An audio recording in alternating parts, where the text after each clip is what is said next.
कई बार ऐसा होता है कि कुकिंग करने का बिल्कुल मन नहीं करता है और ऐसे में अगर आपको ऐसी रेसिपी चाहिए जो सिर्फ 8-10 मिनट में बनके तैयार हो जाए, हेल्दी भी हो और टेस्टी भी बहुत हो, तो ये रेसिपी आपको ज़रूर पसंद आएगी। वैसे आपने ये रेसिपी बहुत बार घर पे बनाई होगी, पर इस तरीके से आप इसे बना के देखिएगा, बहुत ही ज़्यादा मज़े की बनती है।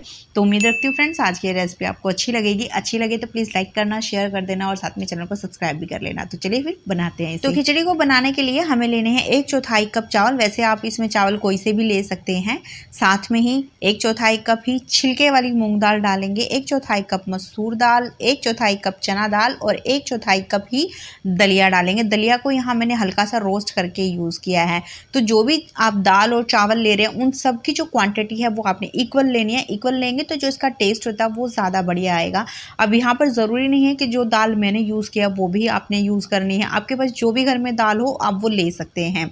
अब इन सभी दालों को, सभी चीज़ों को अच्छे से वॉश करना है 3-4 बार, ताकि जो इसके ऊपर डस्ट, पोल्यूशन या केमिकल लगा होता है वो अच्छे से निकल जाए। बढ़िया से वॉश करने के बाद अब इसमें साफ़ पानी डालेंगे और इसको ढककर एक बार साइड में रख देंगे। अब इसके बाद आंच पे हम कुकर रखेंगे और इसमें 2 टेबलस्पून घी ऐड कर देंगे। आप चाहें तो यहाँ ऑयल के साथ भी बना सकते हैं, बट घी के साथ इस खिचड़ी का टेस्ट ज़्यादा बढ़िया आता है।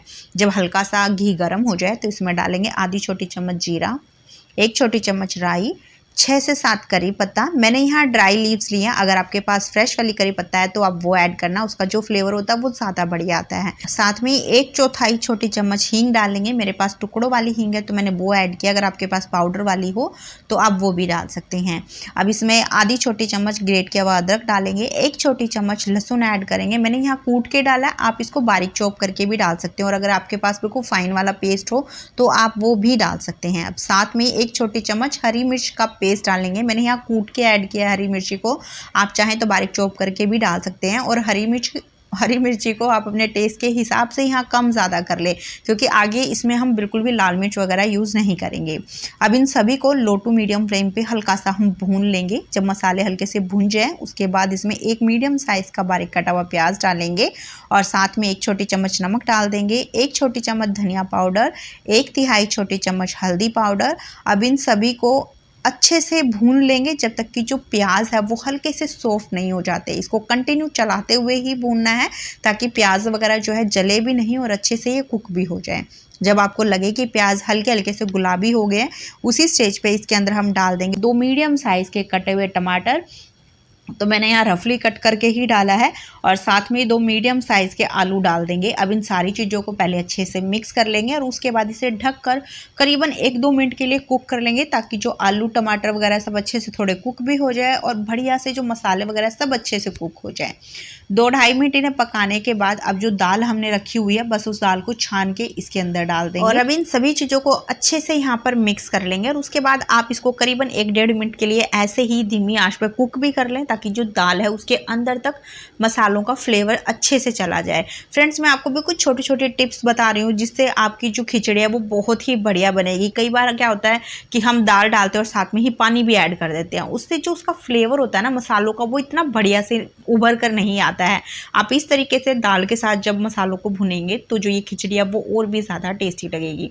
बस अभी स्टेज पे इसके अंदर हम पानी डाल देंगे। तो पानी की जो मेजरमेंट है बिल्कुल सिंपल है, जितना आपने दाल चावल लिया उसका 4 गुना आपने पानी ऐड करना है। मैंने यहाँ 4.5 कप डाले, क्योंकि 1/4 कप एक्स्ट्रा मैंने यहाँ पर दलिया भी लिया था।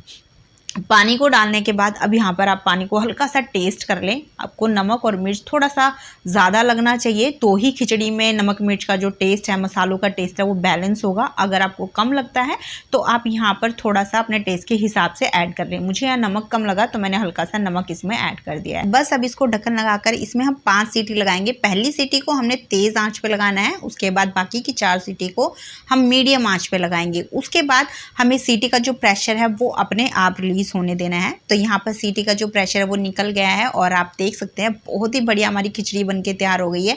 अब इसका जो टेक्सचर है फ्रेंड्स वो आप अपनी पसंद के हिसाब से रख सकते हैं। अगर आपको थोड़ी सी और पतली खिचड़ी पसंद है तो आप गर्म पानी इसमें डाल के हल्का सा इसे कुक कर तो बस ये हमारी सिंपल सी खिचड़ी तैयार हो गई है। अब इस खिचड़ी को अचार, दही या फिर आप ऐसे ही थोड़ा सा घी डाल के खाओ, बहुत ही मज़े की लगती है। तो आप इस तरीके से एक बार बना के देखना इसको, और अगर आप बनाते हो तो कमेंट बॉक्स में मुझे ज़रूर बताना कैसी बनती है।